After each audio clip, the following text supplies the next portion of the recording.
The Tigers of Grambling looking for an easy bounce-back game after a brutal loss to ULL last weekend. Mickey Joseph, it's his first game hosting as Grambling head coach. And the defense gets us started on Tuskegee's opening drive. QB Chris Robertson tries to fire one across the middle, but it's picked off. Brendan Burley sets up the offense in very good field position inside the 20. A few plays later, down by the goal line, Grambling looking to strike first. Thomas Burley keeps it, looks for a wide receiver and finds Cavadius Knighton for the score. Good concentration after the defense got a hand on that one. Crawley would keep rolling all night long. Next possession, rolls right and fires this deep shot to Javen Robinson. A gain of 53 on the play. That sparks that drive into life for the Tigers. Down by the goal line now, a little wide receiver screen for Nicholas Howard, and it's tough, but he flips his way into the end zone, adds another one for Grambling.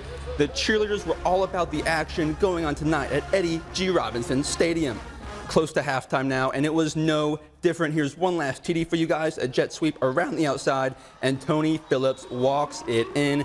Grambling dominate all night long. The band was playing loud and proud. Let's check out that final score. Whew.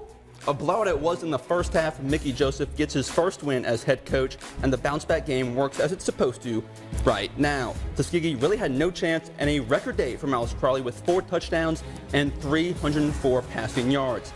An interesting note about this game, Grambling was up 37-0 at halftime, Megan. So that means the Tigers, they didn't score a single point in the second half.